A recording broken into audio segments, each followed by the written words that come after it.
ตัสสะภะคะวะโตอะระหะโตสัมมาสัมพุทธัสสะนะโมตัสสะภะคะวะโตอะระหะโตสัมมาสัมพุทธัสสะ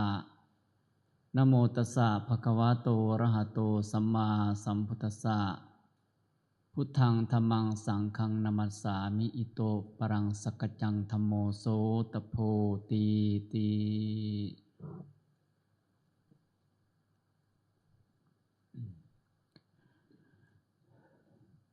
ผมขอโอกาสครูบาอาจารย์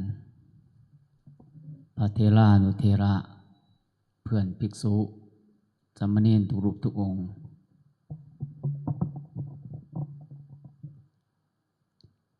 แล้วก็ขอเจริญพรญาติโยมเฮาทุกท่านทุกคนที่ได้มารวมในการฟังธรรมในงานปฏิบัติธรรมวัดธรรมน้ำทิพย์เฮาทุกท่านทุกคน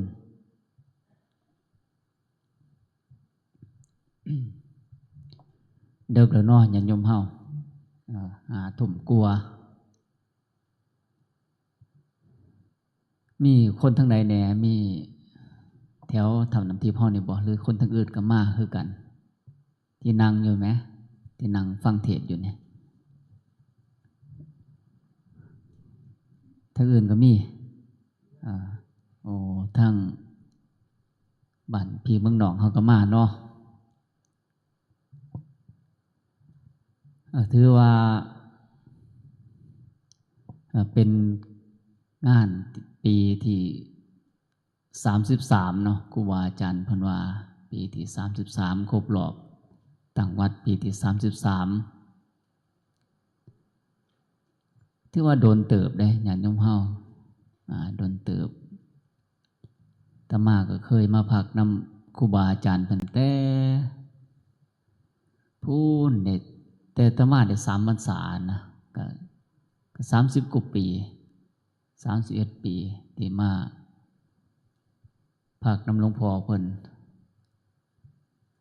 คนรุ่นเก่าสิฮู้จักอยู่ดอกคนในพื้นที่นี่ปีสมัยก่อนมันมีสงครามกันล่ะแต่ว่ามันบ่แม่นสงครามระหว่างบ้านเฮากับกัมพูชาคือคุเมยนะเป็นพวกเขาลบกันเองสมัยอาตมาพักปีในช่วงเขมรแดงเขาก็กำลังก่อกู่เอกราชเขากำลังต่อต้านกับพวกรัฐบาลเขมรรัฐบาลปีนั้นปีช่วงอาตมาพักพอดีช่วงเขมรแดงยึดได้2 อันมาพอดีในช่วงอาตมาพักอยู่นี่ล่ะมันก็เขาก็ลบกันคือกันนะญาติโยมเฮาลบกันคือเฮาทำสงครามกับฝ่ายเขมรที่ผ่านมานั่นล่ะแต่ว่ามันก็บ่ได้เดือดร้อนเฮาปานใดก็เพราะว่าเขาก็ลบกันอยู่ทั้งส่วนเขาก็มีลบเข้ามาในฝั่งเฮาก็มีคือกัน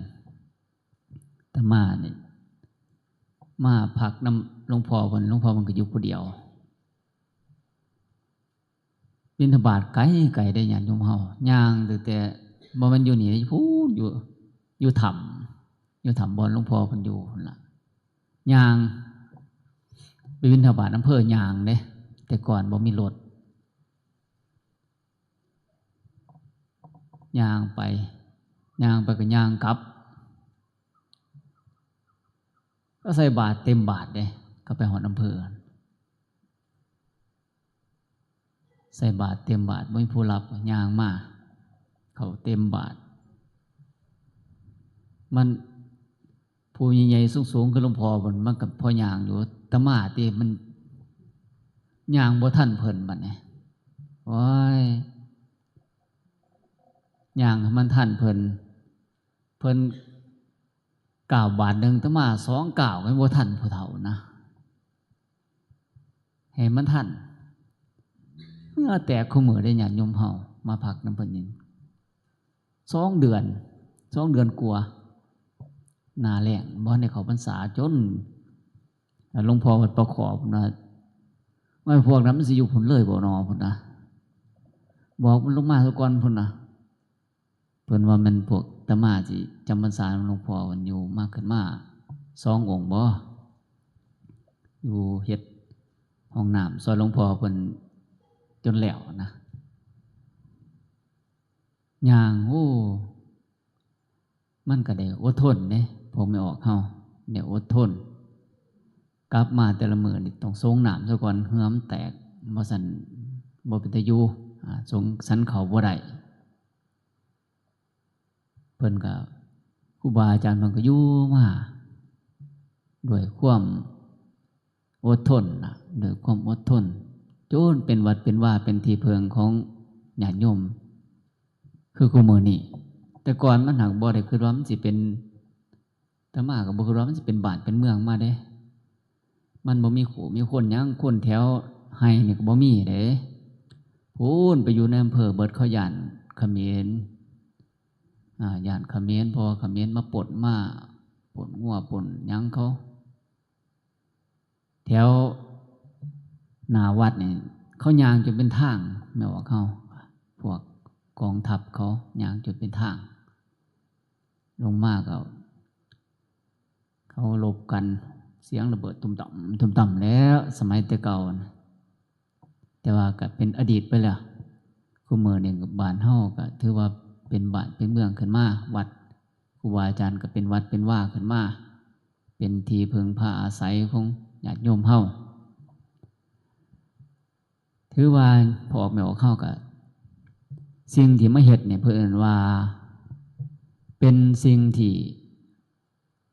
เฮ็ดในสิ่งที่ประเสริฐได้พอออกไม่ออกเข้าเพิ่นว่ามันเป็นของที่ประเสริฐจังใดเพิ่นนะส่วนที่พอออกไม่ออกเข้าหามาอยู่บ้านอยู่เมืองนั่นบ่ว่าสิเป็นการทำมาหากินการสร้างฐานะการสร้างครอบครัวหาเงินหาทองนั่นล่ะเลี้ยงลูกเลี้ยงหลานบางคนก็จนหางมีดีได้บางคนก็เป็นเศรษฐีบางคนก็พอได้อยู่ได้กินบางคนจากที่บ่มีหยังก็จนมีรถมีเรือมีเงินมีซ่านขึ้นมา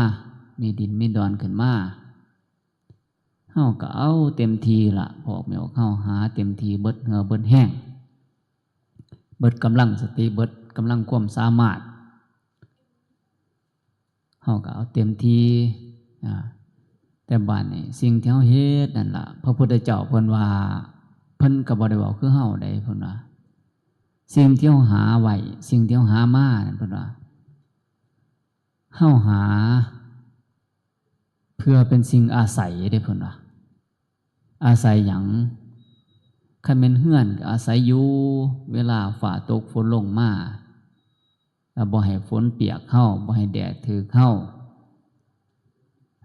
บ่ให้ยุงเข้ามาบ่ให้ขี้เข็บแมงงอดเข้าไปคันเฮาไปตากฟ้าตากฝนมันก็บ่แม่นแนวมันบ่แม่นฐานะว่าคนสิไปอยู่จังซั่นตากฟ้าตากฝนมันเป็นเรื่องของนกของไก่ของงัวของควายไปคนมันต้องอยู่ในสถานที่ที่มุ่งที่กันแดดได้กันฝนได้เพื่อหยังเพื่อว่าให้มันร้อนบ่ให้มันร้อนแห้งบ่ให้มันหนาวแห้งบ่ให้มันเจ็บไข้ได้ป่วยม่วนเฮือนม่วนซ่านนี่เฮาได้อาศัยนั่นเพิ่นว่าเฮ็ดเฮาหามาเพื่ออาศัยเพิ่นว่าพระพุทธเจ้าเพิ่นว่าไว้จังซั่นหาพอได้อาศัยเฮ็ดพอได้อาศัยบ้านพวกรถคือกันก็เฮ็ดพอได้หาพอได้อาศัยได้ญาติโยมเฮารถก็พอได้อาศัยไปธุระมาวัดมาว่าหรือเจ็บไข้ได้ป่วยเขาไปหาแพทย์หาหมอหาห้องหมอหาห้องยาไปเวลาเจ็บเป็นอุ่นมาเพิ่นว่าหาพอได้อาศัยให้หน้าสาโทคือกันมีพอได้อาศัยเฮ็ดอยู่เฮ็ดกินคันบ่เฮ็ดเฮาก็บ่ได้กินคันบ่กินเฮาก็อยู่บ่ได้เป็นจังซั่นคันบ่เฮ็ดหน้าเฮาก็บ่ได้กินข้าวคันบ่กินข้าวเฮาก็อยู่บ่ได้มันต้องเฮ็ดต้องหาเงินหาทองก็คือกันญาติโยมเฮามีเงินมีทองมาแล้วก็พอได้เก็บไว้ ส่วนหนึ่งก็พ่อได้เลี้ยงพ่อเลี้ยงแม่พ่อแม่ก็เลี้ยงเขามาเขาเลี้ยงพ่อเลี้ยงแม่นั่นแหละพ่อได้เอาเป็นเหตุเป็นปัจจัยไปซื้ออยู่ซื้อกินเลี้ยงพ่อเลี้ยงแม่หรือเก็บไว้ยามเฮาเก็บไข้ได้ป่วยพอได้ไปหาแพทย์หาหมอพอได้ปินได้ป่วยเจ้าของนั่นล่ะคันบ่มีเงินมีทองไปหาเพิ่นก็ลำบากมันเป็นสิ่งที่ต้องอาศัยสิ่งที่ต้องอาศัยเด้พวกเงินคำกำแก้วก็ได้บ่แม่นว่าสิเอาไปนำเพิ่นว่าเป็นของได้อาศัยของที่ได้อาศัยเวลาเฮายังมีชีวิตอยู่นั่นล่ะแต่พระพุทธเจ้าเพิ่นก็ว่ามันเป็นของอาศัยเพิ่นว่าจังซั่นบัดหาเฮาไปเพิ่นว่าบัดหาเฮาจากโลกนี้ไปสิ่งเหล่านั้นมันสิบ่ได้ติดตามเฮาไปนำเพิ่นว่าพระพุทธเจ้าเพิ่นว่าไว้จังซั่นเด้เพิ่นว่าไว้จังซั่นเพิ่นเลยว่าเป็นสิ่งอาศัยแต่ว่าบ่แม่นเป็นสิ่งที่ประเสริฐเพิ่นว่าบ่แม่นสิ่งที่ประเสริฐสิ่งที่ประเสริฐจังใดก็คือสิ่งใดที่มันเป็นสาระของชีวิตเฮาพุ่นน่ะเป็นแก่นสารของชีวิตเฮาเป็นแก่นสารคือจังใดก็คือแก่นคือมันอยู่ข้างในญาติโยมเฮาพอออกเดี๋ยวก็คือแก่นใหม่นั่นล่ะคือแก่นใหม่สิ่งที่มันเป็นสิ่งที่พอได้อาศัยได้นั่นล่ะสิ่งที่เป็นสิ่งที่อาศัยได้พวกเราเป็นแก่นแก่นของชีวิตแก่นของที่พึ่งพาอาศัยที่มันแข็งแรงนั่นน่ะเป็นหมอกมันก็บ่แข็งแรงได้การเกิดมาของเฮาเนี่ยก็สิ่งที่เฮาหาเนี่ยก็พอได้อาศัยไผเพิงก็ถืออยู่ถือพอได้สร้างบุญทำบุญพอได้เฮ็ดบุญเฮ็ดกุศลเฮ็ดคุณงามความดีไปเวลามีครูบาอาจารย์เพิ่นสร้างวัดสร้างว่าก็พอได้ซอยเพิ่นนั่นละนี่เป็นสิ่งที่อาศัยแนวนี้บันสิ่งที่ได้ไปนำก็คือบุญกุศลคือคุณงามความดีจังว่าญาติโยมเฮาในมื้อนี้ก็ถือว่ามาเฮ็ดในสิ่งที่มันเป็นสิ่งที่ประเสริฐเพิ่นว่าเป็นสิ่งที่ประเสริฐถึงแม้นว่ามันสิยากมันสิลำบากมันสิเดึกสิเดินเฮาก็ต้องอดทนเอาเพราะว่าสิ่งใดที่เป็นคุณงามความดีเป็นของที่มีค่ามันบ่ได้มาง่ายๆดอกพอไม่ออกเข้าบ่ได้มาง่ายๆของที่มันสิ่งที่มันเป็นของที่ประเสริฐมันต้องบากบั่นมันต้องภาคเพียรมันต้องอดทนอดทนได้เพราะว่าถ้าบ่อดทนก็เฮ็ดสิ่งนั้นบ่ได้สังเกตเบิ่งบ่คนหลายๆคนมันมีเจ้าคนที่สิมองเห็นประโยชน์จากการปฏิบัติธรรมจากการมาฝึกมาหัดมาอบรมมีบ่หลายได้พอออกไม่ออกเขามีซ้ำเห็นนี่ละเมืองใดแน่เมืองน้ำยืนเมืองปากซองก็มีเท่านี้เมืองน้ำยืนก็จักหลายเท่าใดหมู่บ้านดอกจักหลายบ้านจักหลายตะแสงจักหลายตำบลจังสีมามีมาบ่มันนับได้ละนับได้มีเจ้าคนเมืองปากซองก็จักหลายตะแสงมาก็บ่กี่คนถือว่านับได้มันก็หน่อยจังสี่หน่อยจังหยังจะว่ามันหน่อยเพราะว่าคนที่สิคือได้มันมีน้อยญาติโยมเฮาพอออกไม่ออกเฮาคันมันมีหลายมันขึ้นได้หลายมันก็ไปมรรคผลนิพพานเบิดทันทีคนมีหน่อยคนมีอุปนิสัยมีหน่อยขึ้นได้หน่อยขึ้นได้หน่อยมันบ่ดีได้มันดีสำหรับเฮาดีจังไดพอออกไม่ออกเฮาเขาได้ยินว่าวัดถามนำที่เพิ่นจัดปฏิบัติธรรมได้ยินเบิดทุกคนน่ะผู้ใดมีโทรศัพท์ผู้ใดเพิ่นส่งข่าวฮอดแต่เบิดทุกคนนั้นมีเจ้าคนมาบัดนี้มันนับได้อยู่เด้ลงทะเบียนเป็นนับเบิงอยู่ในลงทะเบียนในกองทะเบียนนับได้แต่ว่าบ้านผู้นับได้คือผู้ตื่นเนี่ยญาติโยมเฮาตื่นจากความหลับตื่นจากความหยังแหน่พุ่นน่ะตื่นจากความประมาทในความเป็นอยู่ของเจ้าของความประมาทในชีวิตของเจ้าของคือเฮานั่นบ่ไว้ใจในความเป็นอยู่ของเจ้าของซะ บ่ไว้ใจในชีวิตของเจ้าของว่ามันสิอยู่ได้ฮอดมื้อใดคิดแนวนี้ได้จังมาได้คันคิดว่าเฮาพอแล้วเฮามีแล้วเฮาพอได้อยู่ได้กินแล้วโอ้ยคันคิดจังซั่นมาบ่ได้ดอกมาบ่ได้บ่ไว้ใจในชีวิตของเจ้าของโอ้ยเฮาน่ะมันก็อยู่ได้อีกจักมื้อน้อมันสิมีโอกาสมีเวลาบ่มันมีสิมีโอกาสจักมื้อในการที่สิมาปฏิบัติธรรมสิมาฝึกมาหัดมาบำเพ็ญต้องคิดแนวนี้พูดมาจังมาได้ต้องมองเห็นว่าชีวิตของเจ้าของมันบ่แน่นอนหรืออย่างบ่ได้หยังก็ต้องคือเห็นบุญคือเห็นกุศลคือเห็นคุณงามความดีนั่นล่ะบ่สิเพิ่งเป็นที่เพิงในสัมปารายภพพุ่นว่าบ่สิเป็นที่เพิงในภพหน้าชาติหน้าด้วยอาศัยว่าเฮามีวัดเฮามีครูบาอาจารย์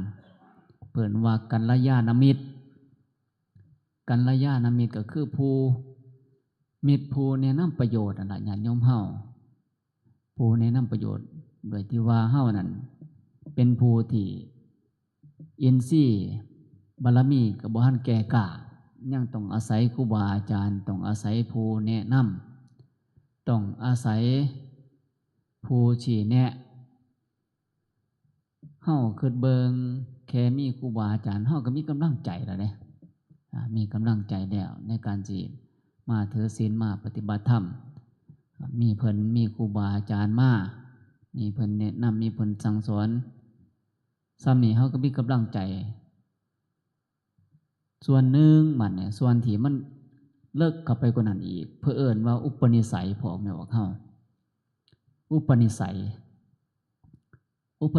ตัวนี้มันเป็นของเก่าเด้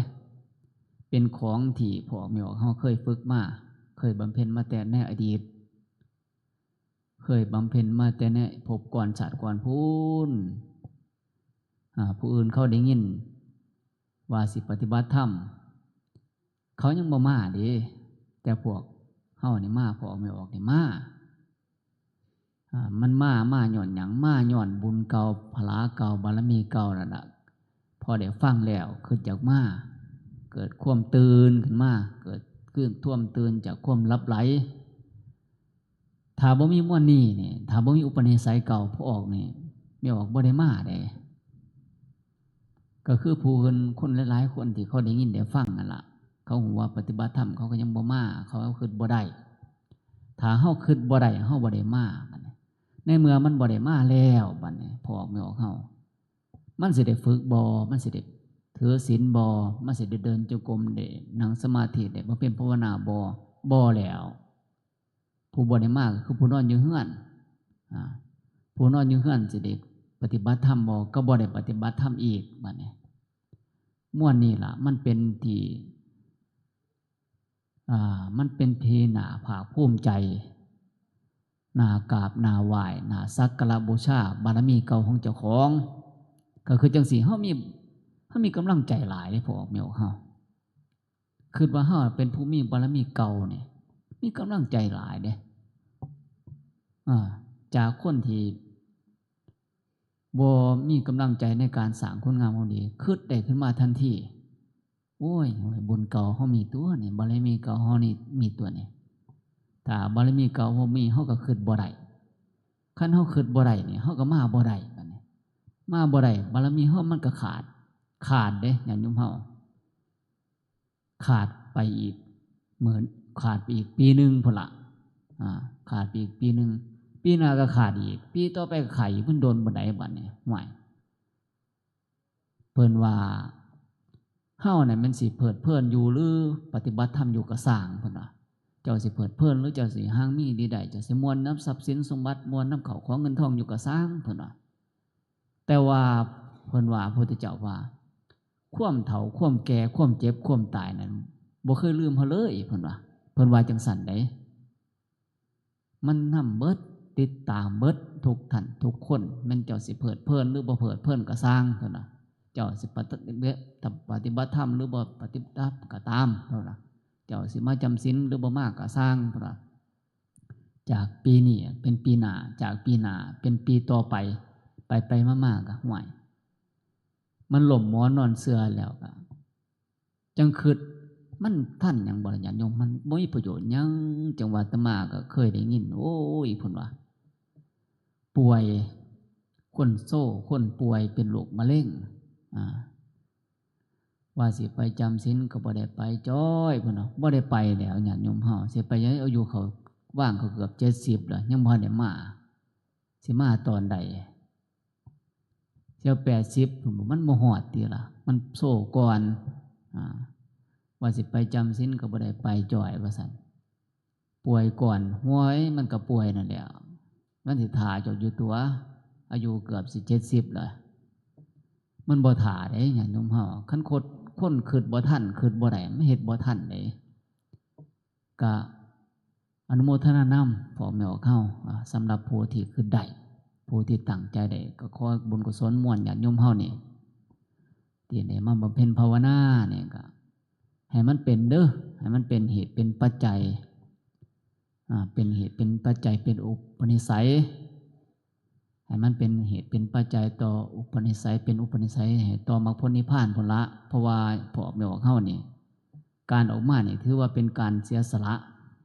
เสียสละจากครอบครัวเสียสละจากทรัพย์สินสมบัติเสียสละจากความมองความใหญ่เป็นการตัดออกมาซะขั้น3 มื้อก็ถือว่าเสียสละมาได้3 มื้อเสียสละมาได้3 มื้อบางที่มันก็เป็นเหตุเป็นปัจจัยพุ่นล่ะพบนี่ชาตินี้ญาติโยมเฮาอาจสิเสียสละได้ซ้ำนี้แต่ว่าด้วยความที่ว่าเป็นคนมองเห็นไผในความเป็นอยู่ของเจ้าของมองเห็นไผในชีวิตการมองเห็นไผเนี่ยมันก็เป็นอุปนิสัยอย่างหนึ่งที่เฮามองเห็นโทษในการคลองเลื่อนมองเห็นโทษในการชีวิตของชีวิตที่บ่แน่นอนมองเห็นโทษซ้ำนี่มันก็เป็นเหตุอย่างหนึ่งล่ะญาติโยมเฮาพบหน้าชาติหน้าอาจสิได้พ่อครูบาอาจารย์อีกหรืออาจจะได้พ่อพระพุทธเจ้าสิได้พ่อพระพุทธเจ้าเนี่ยอาจจะได้ฟังเทศน์ของเพิ่นเมื่อฟังเทศน์ของเพิ่นน่ะอาจสิเข้าใจกว่านี้อาจจะเกิดศรัทธากว่านี้แล้วอาจจะได้ปฏิบัติธรรมนำเพิ่นอาจจะได้บรรลุธรรมก็ได้พวกแม่เขาบุญกุศลบารมีนี่แต่ละท่านแต่ละคนนี่บ่แน่นอนล่ะผู้เฮ็ดมาหน่อยผู้เฮ็ดมาหลายบางทีก็แม่เข้าก็อาจสิเคยบวชก็ได้เคยบวชเป็นภิกษุณีมาสมัยพบก่อนชาติก่อนแต่ว่าด้วยเหตุปัจจัยต่างๆมันบ่พอสิได้บวชอีกมันบ่พอสิได้บวชอีกก็เป็นฆราวาสญาติโยมไปแต่ว่าอุปนิสัยเก่าก็ยังมีอยู่อุปนิสัยเก่าก็ยังมีอยู่ถ้าบ่มีอุปนิสัยเก่าก็พบนี่ชาตินี้ก็คือสิคิดบ่ได้แต่ว่ามันของบ่แก่กล้ามันบ่แก่ก็บ่เป็นหยังญาติโยมเฮาบ่แก่เฮาก็สร้างให้มันแก่ขึ้นมาการออกมาจังซี่นี่มันดีจังไดมันได้มาฝึกอีกอย่างนึงก็คือได้มาฝึกกรรมฐานเพิ่นว่าได้มาฝึกกรรมฐานคือสติปัฏฐานที่ครูบาอาจารย์เพิ่นพาเดินจงกรมนั่นล่ะอาจสิเดินจงกรมในการกำหนดหูอริยบทในการเดินก้าวขาซ้ายว่าพุทขาขวาว่าโทหรือสิได้กำหนดลมหายใจเข้าออกจังซี่หรือได้พิจารณาร่างกายสังขารร่างกายของเฮานี่มันเกิดมามันเฒ่ามันแก่มันก็สิโพสิพังไปเนาะเฮาก็สิพิจารณาจังซี่ได้พวกแม่เฮาคันบ่มีครูบาอาจารย์บ่มีผู้ภาคฝึกพาหัดเนี่ยมันก็คิดบ่ได้เฮาสิไปเฮ็ดอยู่เฮือนเฮ็ดได้มันก็ต้องฝึกปฏิบัติพี่ก่อนต้องมีผู้ภาคฝึกพาหัดพาแนะนำก่อนคันเฮากลับไปบ้านไปเฮือนเฮาจังได้ไปเฮ็ดอีกอยู่เฮือนเฮา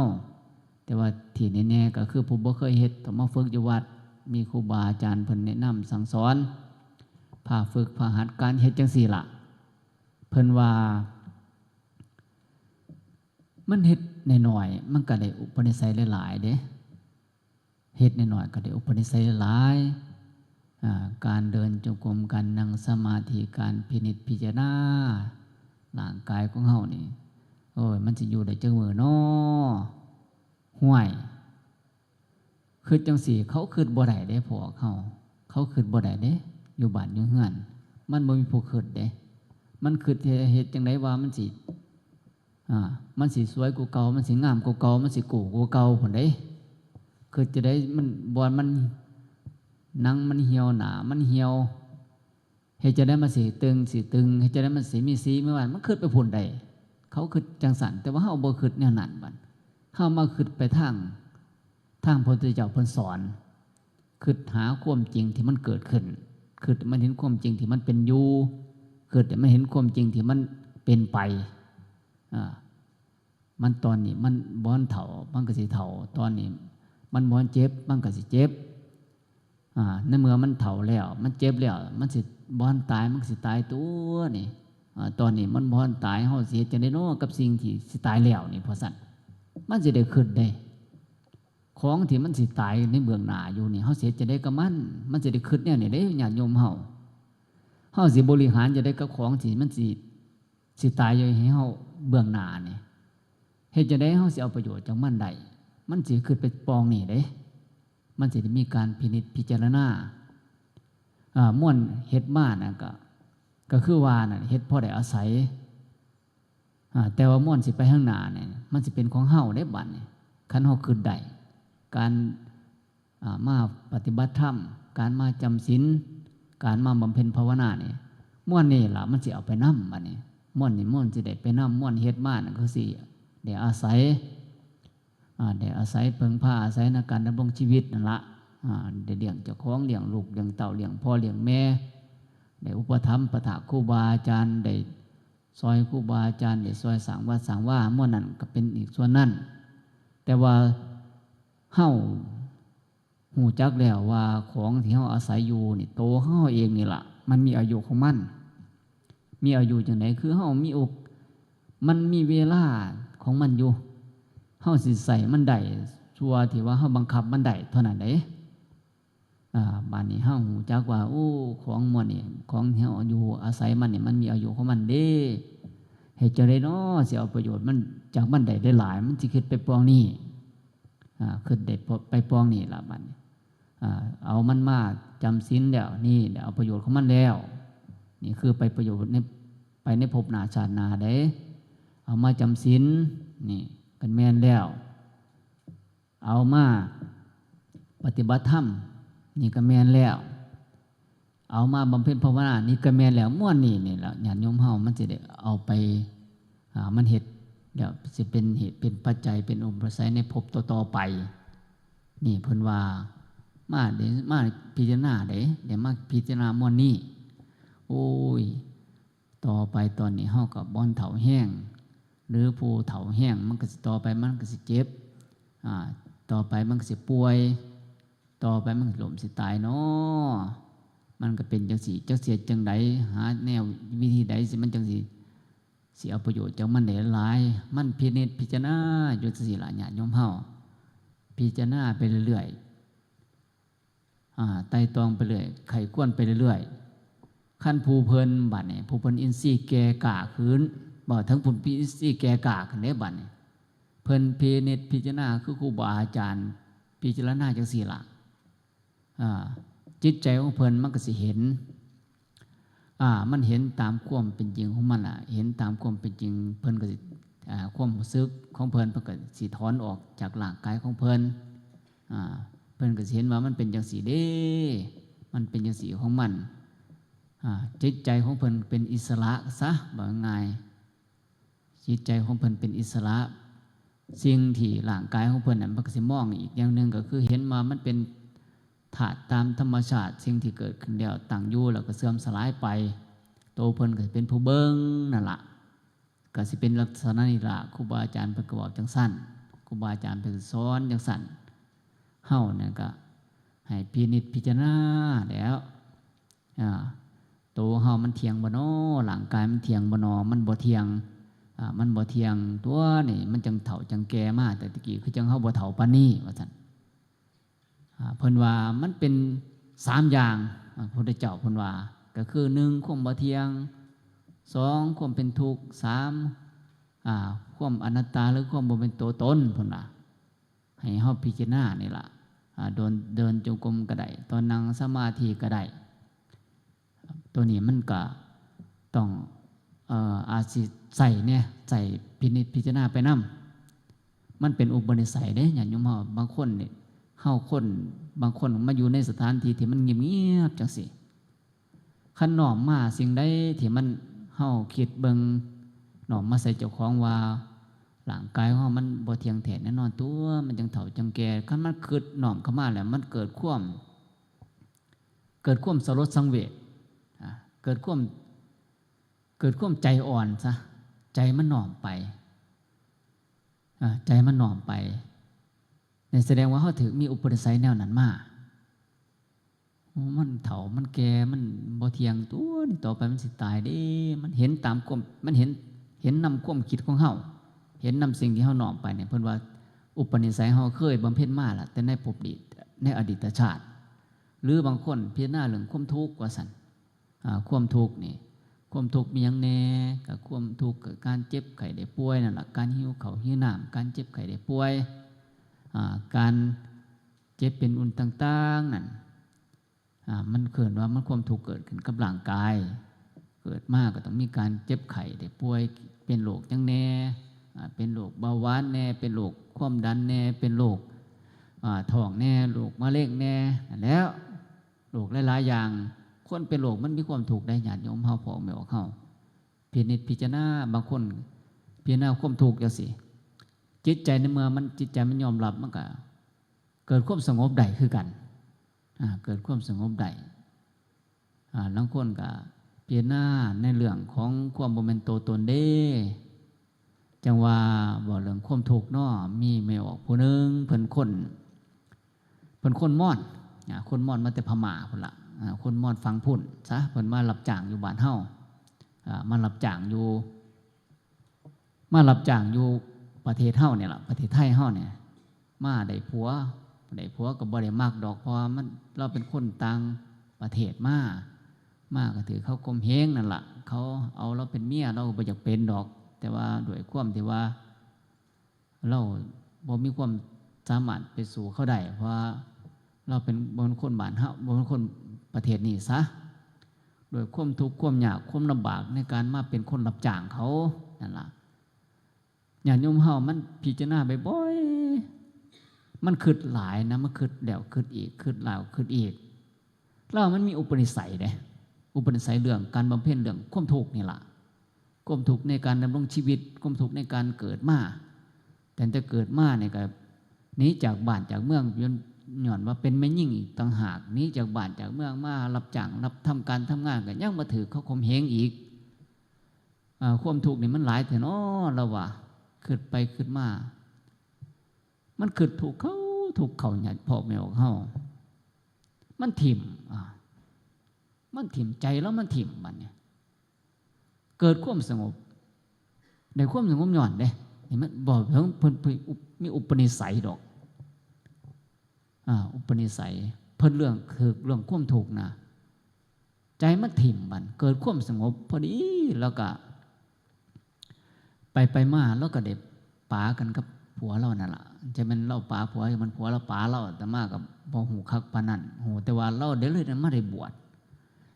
เป็นเมสซี่บัดนี้บวชเป็นเมสซี่แต่ว่าเรายังมีความสงบอยู่ได้ไม่ออกเฮาได้สมาธิเกิดจากความสงบนั่นล่ะก็พอดีเพิ่นมาหูจักครูบาอาจารย์ลูกศิษย์สายหลวงปู่หมันเฮานี่ละสายหลวงปู่หมันหลวงปู่เสาเฮานี่ละ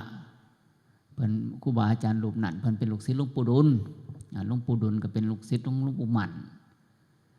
ครูบาอาจารย์รูปนั้นเพิ่นก็เลยอุบายธรรมะบัดอุบายในการภาวนาต่อแล้วเก่งเลยแล้วภาวนาเก่งในบัดเก่งซ้ำใดเก่งซ้ำว่าครูบาเนี่ยพระเน้นเนี่ยคือยังเราหูจักคนไหนไม่บอกเขาเราหูจักคนไหนภาวนาเป็นภาษาเป็นว่ากับว่าเห็นธรรมนั่นละเป็นจริงที่เข้าใจง่ายกับว่าเพิ่นภาวนาเก่งซะภาวนาเก่งซ้ำว่าห่วยเพิ่นอยากได้ที่ ที่สร้างวัดเฮ็ดจังได๋น้อครูบาอาจารย์ของเพิ่นจักได้สิบ่หาบ่อนสร้างวัดว่าซั่นว่าเทวดาไปเข้าสิงเจ้าของที่นี่ห่วยเอาวัดให้เพิ่นเด้อว่าซั่นดีที่ของเพิ่นได้ดีเพิ่นสิมาสร้างวัดอยู่นี่ได้ว่าซั่นสร้างอยู่ไสสร้างอยู่พูนญาติโยมเฮาอยู่ทางจังหวัดกาญจนบุรีพุ่นล่ะเพิ่นจนได้เขาถวายทีให้เพิ่นนั่นละไว้เพิ่นจนได้ครูบาอาจารย์มาสร้างวัดสร้างว่านั่นเพิ่นบอกถึงอุปนิสัยเพิ่นการฝึกการหัดคือแม่ออกเข้านี่ละพอมาครูบาอาจารย์เพิ่นเทศน์ให้ฟังเพิ่นบอกเรื่องกรรมฐานให้ฟังเฮาบ่ได้พินิจพิจารณาไปนำติบอกถึงความทุกข์มันก็ทุกข์อยู่เลยถึงความทุกข์นั่นละทุกข์คือว่าน่ะทุกข์ในการดำรงชีวิตทุกข์ในการเจ็บไข้ได้ป่วยทุกข์ในการเกิดเป็นแม่ยิ่งทุกข์ในการขอดบุตรทุกข์ในการในล่าอย่างที่เฮาเป็นผู้ยิ่งนั่นละเฮาก็สิในการที่ไปสิมากก็ย่ำลำบากในการเจ็บไข้ได้ป่วยนั่นละดังลากในการเจ็บท้องในการหิวข้าวหิวน้ำในการปวดอุจจาระปัสสาวะมันเป็นความทุกข์เบิดนั่นละเธอมันมีอุปนิสัยกับพิจารณาเป็นสติระยันยมเฮาเธอมันถึกจริตเก่าของเฮาเถอะอุปนิสัยเก่านั่นละหรือบางคนอย่างสิพิจารณาในลักษณะของความบ่แม่นตัวตนเนาะความบ่แม่นตัวตนหลังกายของเฮาเนี่ยเฮาก็เป็นตัวตนของเฮาอีหลีอยู่นี่คือตัวตนของเฮาอีหลีเด้แต่ว่ามันคือเบิ่งคักๆมันก็แม่นแต่ตอนเฮายังมีกำลังยังมีความสามารถในการควบคุมมันอยู่แหละเฮาตัวเฮาว่าตัวเฮานั่นละพวกเฮาแม่ว่าเฮาเป็นอยู่แม่นตัวเฮาอีหลีอยู่แต่ว่ามันเป็นชั่วข้าวบัดเฮาเบิดลมหายใจมันบ่แม่นตัวเฮาได้บัดเฮาบ่มีสามารถสิบังคับบัญชามันได้มันสิเป็นไปจะได้ห่วยคันเขา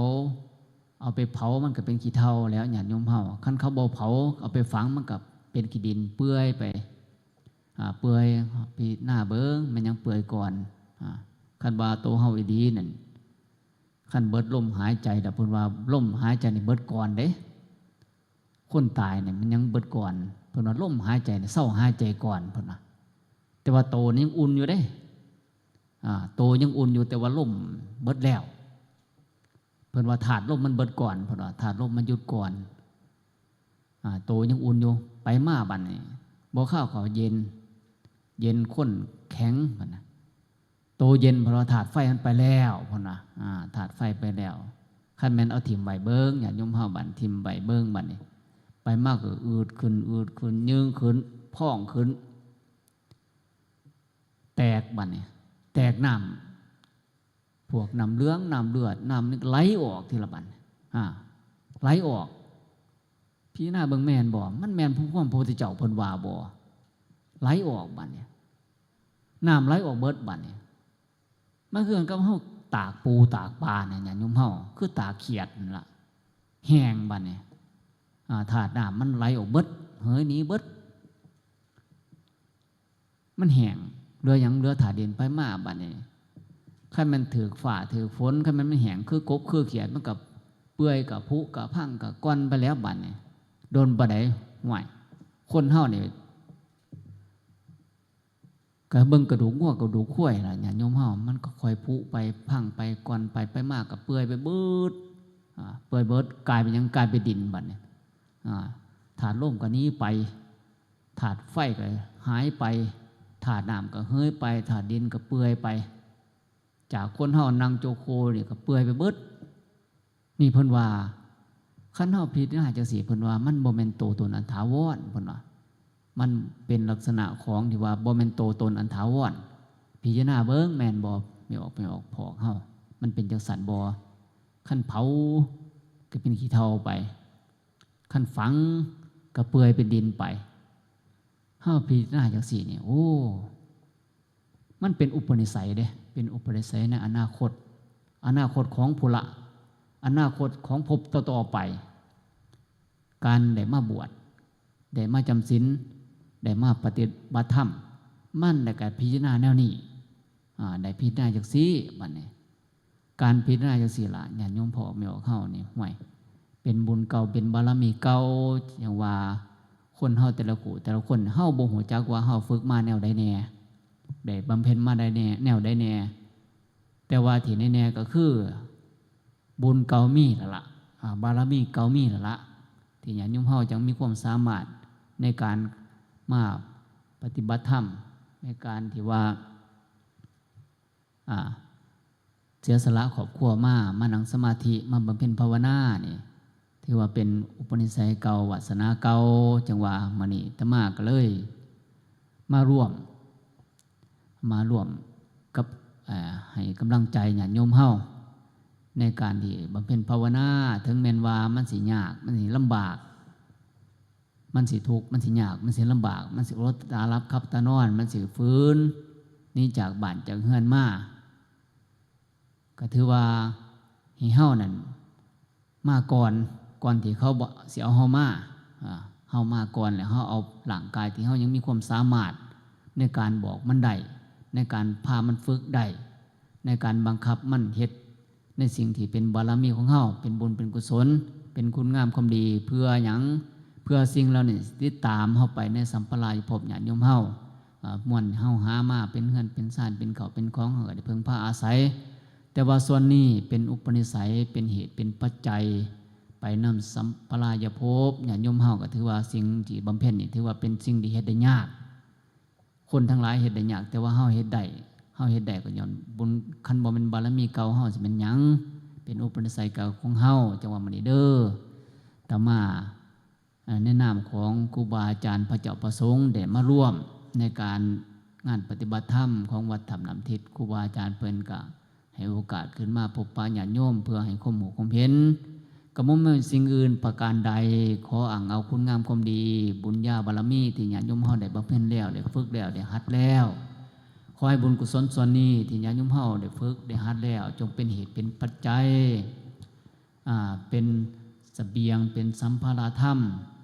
เป็นบุญเป็นกุศลเป็นคุณงามความดีดลบันดาลให้ญาติโยมเฮาเกิดพบได้ชาติใดขอให้ได้ประพฤติปฏิบัติขอให้ได้บำเพ็ญภาวนาจนยกตนออกจากทุกข์ถึงสุขอันเป็นสารกล่าวคือพระนิพพานทุกท่านทุกคนเถิดสาธุเตรียมตัวกราบพระอาจารย์พร้อมกันกราบอนุโมทนากราบขอบคุณครูบาอาจารย์ท่านพระอาจารย์